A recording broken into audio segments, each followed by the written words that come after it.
بخشش ہو گئی تو تم مجھے بخشواؤ گے، تم مجھے بخشواؤ گے، میری سفارش کرو، وعدہ کرو۔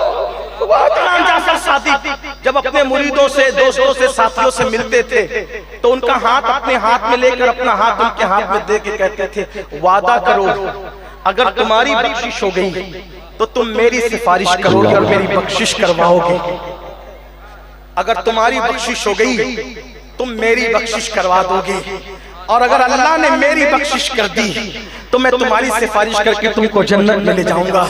لوگ کہتے تھے حضرت آپ تو سید ہیں، سید۔ فرمایا بیٹو رونا تو اسی کا ہے، رونا تو اسی کا ہے کہ اتنے بڑے باپ کے بیٹے ہیں ہم، لیکن ہمارے عمل اس قابل کہاں کہ اپنے نانا کو منہ دکھا سکیں۔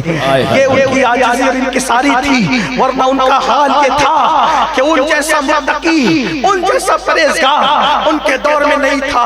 امام جعفر صادق لوگوں سے یہ کہے کہ اگر تمہاری بخشش ہو جائے تو تم میری سفارش کر دینا، اور میری ہو گئی تو تمہاری سفارش کر دوں گا، اس لیے کہ اللہ نے نام لے کر ہم سے جنت کا وعدہ نہیں کیا۔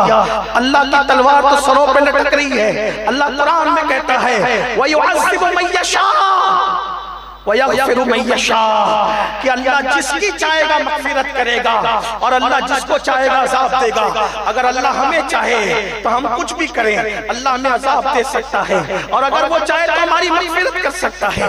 اتنے بڑے مجمع میں علماء بھی ہے، سادات بھی ہے، عوام بھی ہے، امام جعفر صادق کی سنت میں عمل کرتے ہوئے کیا میں آپ لوگوں سے یہ وعدہ لے سکتا ہوں آج پنجتن پاک اس محفل میں بتاؤ اگر تمہاری بخشش ہو گئی تو تم میری سفارش کرو گے؟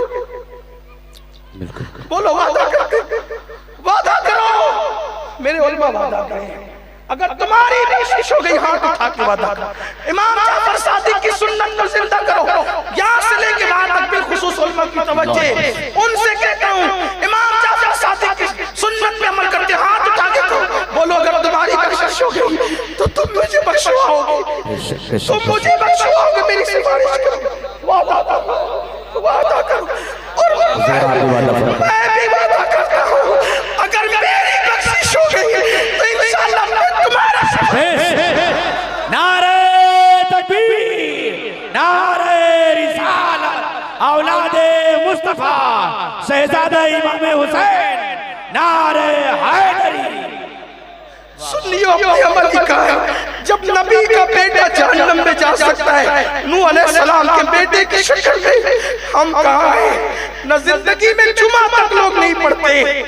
میرے آقا نے فرمایا جس نے نماز چھوڑ دی میں اس سے بیزار ہوں، جس سے نبی بیزار ہے اس سے اللہ بھی راضی نہیں ہے، اس سے غوث پاک بھی راضی نہیں ہے، اس سے غریب نواز بھی راضی نہیں ہے۔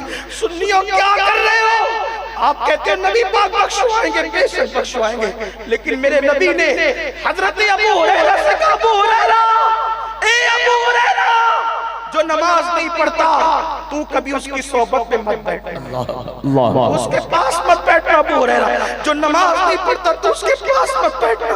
آقا فرماتے ہیں ابو ہریرہ کیونکہ جو نماز نہیں پڑھتا آسمان سے اس پہ لعنت برستی ہے، اس لیے تو کبھی اس کے پاس مت بیٹھنا۔ میرے آقا نے حضرت ابو ہریرہ سے کہا بے نمازی کے پاس ابو ہریرہ تم نہ بیٹھنا۔ بتاؤ آقا جب اپنے صحابہ کو بے نمازی کے پاس بیٹھنے سے منع کرتے ہیں ہم کیا سوچتے ہیں؟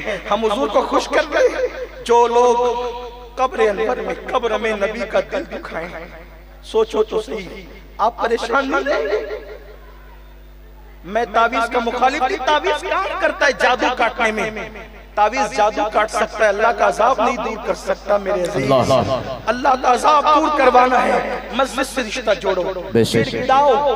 ارے کتنے نادان ہو آپ، مجھ سے کہتے ہو دعا کراؤ، دعا سنت ہے۔ فاروق اعظم مدینہ منورہ کے چھوٹے چھوٹے بچوں کو کہتے تھے میرے لیے دعا، میرے لیے دعا۔ فاروق اعظم آپ بھی کراؤ دعا، لیکن آپ سے کہنا چاہتا ہوں میرا اللہ آپ کا اللہ ہم سب کا اللہ ہر رات کے آخری پہر میں، رات کے آخری حصے میں جب رات کا آخری حصہ آتا ہے پہلے آسمان پہ تجلی کرتا ہے جیسا کہ اس کی شان ہے، پہلے آسمان پہ تجلی کرتا ہے اور وہ اپنی شان کے مطابق ہمیں بلاتا ہے، صدا لگاتا ہے، آواز دیتا ہے جیسا کہ اس کی شان ہے۔ میرے بندو آؤ مجھ سے جو مانگنا ہے مانگو،